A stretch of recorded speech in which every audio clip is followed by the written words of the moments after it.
Hello everyone, my name is Bharat Kumar and I have completed my first task given by the Sparks Foundation. In my first task, I'm trying to determine what will be the predicted score if a student studies for 9.25 hours a day.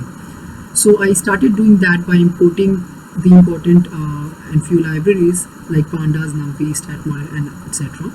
After importing the data from the website given by the Sparks Foundation, I describe the data in this particular format, which will help me to tell what are the quartile, mean and the standard deviation of the data. Later I processed data into the scatter plot, and clearly by looking at the scatter plot we can say there are no major outliers since there are no data which are outside the range. After doing that, I tested for the null values, and after obtaining the task, I checked whether the data are missing or not. After doing that, I visualized the data into the scatter plot diagram, and if we see the relationship between the number of hours of study and the scores in percentage, there are linear and the strong positive relationship between these two. And we can say by doing and seeing this that our function form, which are the linear, would be better for our analysis.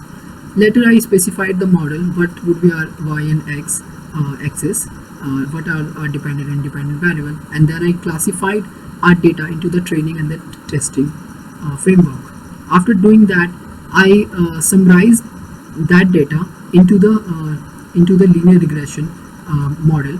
After obtaining the R squared and adjusted R squared, I can say that our model is better, and the variations in the scores are explained by the number of hours of study by this percentage, which is 94.9%. After plotting the regression line into the graphical representation, I can tell that these two are very strongly correlated, and since this correlation seems to be positive.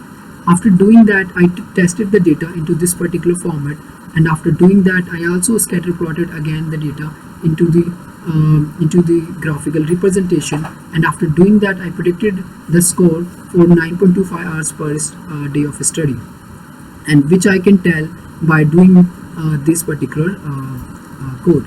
And after in the end, by taking conclusion, I can tell if a student studies 9.25 hours a day, our model predicts his score or her score will be 92.67022%.